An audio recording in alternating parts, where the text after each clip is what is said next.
¿cómo te va? En el contexto actual, al quedar Patricia Bullrich afuera de la carrera presidencial y lo máximo que podría aspirar es a ser ministra de Seguridad de un hipotético gobierno de Javier Milei. Hoy existen tratativas para que el expresidente del Banco Central de la República Argentina del gobierno de Mauricio Macri, Carlos Melconian, sea el ministro de Economía si Sergio Massa se impone en el balotaje del próximo 19 de noviembre. Y uno de los pilares del plan económico de Carlos Melconian sería ir hacia un desdoblamiento cambiario, con un tipo de cambio comercial y otro financiero. ¿De qué se trata? Mirá, ¿qué está pasando con el dólar? Hoy nos vamos a enterar. En el gobierno aducen que hay que evitar una devaluación, aumento del dólar, pues esto provocaría una espiralización inflacionaria que todos sabemos ya cuál es el efecto. Pérdida del poder adquisitivo de los pesos en poder de todos los argentinos. ¿Y sabés cómo quieren lograrlo? Que los argentinos saquen del colchón los 170.000 millones de dólares que tienen guardados para depositarlos en el sistema y financien inversiones. ¿Qué pasó con los dólares en Argentina? Mira, entre diciembre del 2003 y abril del 2011, las reservas internacionales del Banco Central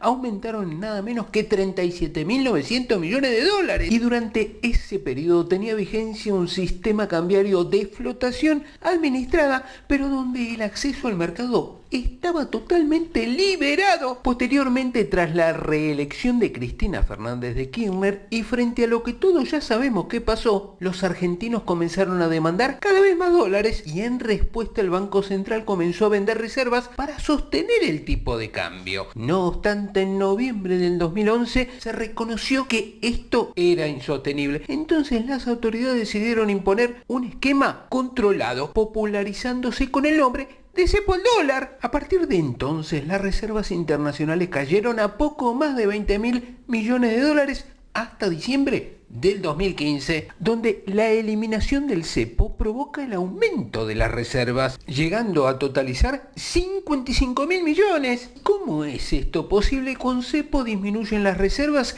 y sin cepo aumentan, pues el cepo genera dudas e incertidumbre entre todos, aumentando la demanda, por lo que su precio aumenta y la oferta al mismo tiempo no es atendida por productores locales por las altas retenciones en materia impositiva que tornan al tipo de cambio no competitivo para ellos, pues lo que les ingresa en muchas ocasiones no les alcanza ni para cubrir los costos. Entonces esta desincentivación a liquidar divisas hace que la demanda sea cubierta por el Banco Central, disminuyendo sus reservas, que hoy son muy escasas y no llegarían ni a 5.000 millones de dólares. Por todo esto, deberán avanzar en alguna medida para frenar la presión sobre el dólar y la caída de las reservas. Hoy vamos a profundizar una alternativa que defienden muchos economistas: el desdoblamiento cambiario. Ojo, en caso de implementarse esta alternativa, como cualquier medida de política económica,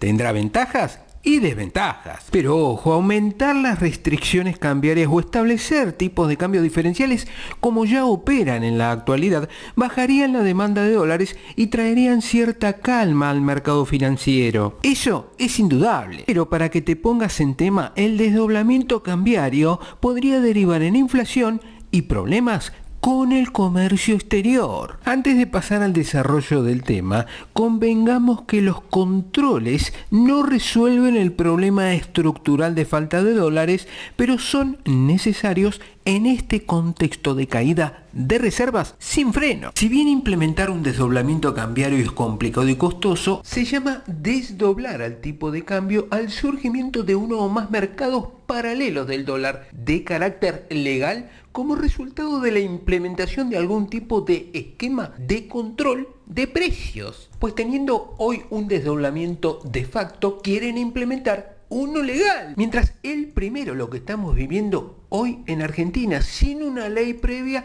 es lo que hizo el Banco Central con la comunicación 7030, intentando separar dos mercados, impidiendo que aquellas personas o compañías que accedan al mercado del contado con liquidación no puedan hacerlo al mercado oficial de cambios designado con la sigla MULC. mientras que el desdoblamiento de jure es desdoblar de manera formal el tipo de cambio, permitiendo que un conjunto de compañías, personas puedan acceder a un tipo de mercado y otro conjunto diferente al otro. ¿Y para qué sirve un desdoblamiento de jure? Hagamos un poquito de historia. La idea original del desdoblamiento cambiario tomó color en Argentina a partir de los pensadores estructurales de la vieja CEPAL en los años 50, 60 y 70, y en ese momento el desdoblamiento se pensaba como una solución a la enfermedad holandesa o a la denominada tesis Prebisch-Singer, y muy esquemáticamente Argentina tenía un problema de dólar relativamente barato,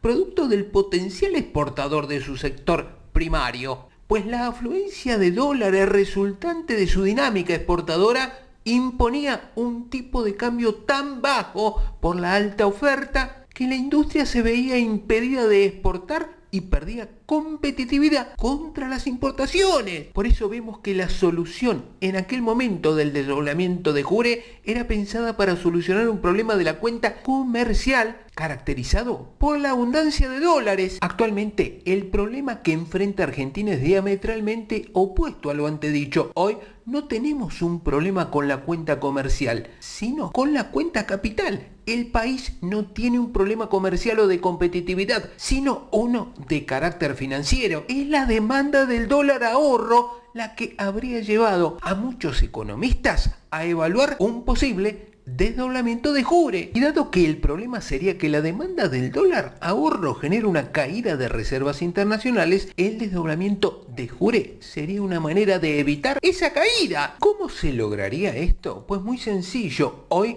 mientras el control de cambios intenta evitar la caída de reservas controlando la cantidad de dólares que vende el Banco Central, el desdoblamiento de jure intentaría evitar la caída de reservas por medio del precio del dólar, es decir, por medio del tipo de cambio que en un hipotético desdoblamiento podríamos denominar financiero suba del precio hasta que se vuelva carísimo. El desdoblamiento de jure con un tipo de cambio comercial y uno financiero sería entonces una alternativa para evitar prohibir el dólar ahorro y al mismo tiempo evitar que la demanda del dólar ahorro vaya contra las reservas del Banco Central. Ahora bien, quieren evitar prohibir la compra del dólar ahorro, pero a un precio carísimo. ¿Vos cuánto opinás que van a establecer ese famoso dólar financiero? Y el impacto que este tipo de cambio tendría en la inflación tiene muchas respuestas, pues el ajuste de los precios que son consecuencia del aumento del dólar se llevaría a cabo por el dólar financiero o comercial. Pues convengamos que en Argentina cada vez que hay una devaluación, esto quiere decir suba del dólar, todos los precios de la economía se ajustan automáticamente por un ajuste en las expectativas. Ojo, un desdoblamiento podría contribuir a cerrar la brecha entre un dólar productivo y uno especulativo, pero a la vez, uno de los efectos negativos de los controles cambiarios es el surgimiento de una brecha entre el tipo de cambio oficial y el ilegal, que podría recrudecerse. Lo cierto es que faltan dólares y sobran pesos, y para que dejen de faltar, un desdoblamiento cambiario encarecería los gastos de los argentinos que viajan al exterior, frenando su fuga, y endulzaría a los extranjeros invitándolos a hacerse una verdadera fiesta con sus dólares en nuestro país. Desalentaría también las compras vía internet, la importación de bienes suntuarios como autos importados y las personas que reciben ingresos del exterior, pues obviamente se cambiarían al dólar comercial, que es menor al financiero. También las empresas que pagan dividendos giran y transfieren a otros países. Ahora bien, vos te preguntarás a quién beneficia el desdoblamiento cambiario. Bueno, primero al gobierno, a las casas de cambio y a ciertas importaciones de insumos. Y todo esto pues inicialmente esta medida muestra dos segmentos claramente identificados. Los que operan con dólar bajo, exportadores agrícolas y compradores de insumos importados, y los que operan con dólar alto, turismo, importaciones de productos suntuarios o sustitutivas. En conclusión, las principales ventajas de un desdoblamiento cambiario son desalentar la salida de reservas por turismo al exterior y para compra de bienes de lujo, fomentando la industria nacional y el turismo internacional, siendo una medida marketinera pero que no corrige distorsiones de fondo, mientras que sus principales desventajas son convalidación de expectativas inflacionarias por ausencia de un plan económico integral, fomenta maniobras especulativas con el comercio exterior, sube la tasa de interés, pues los bancos deben competir con otros jugadores en una economía que demanda más pesos por motivo transaccional.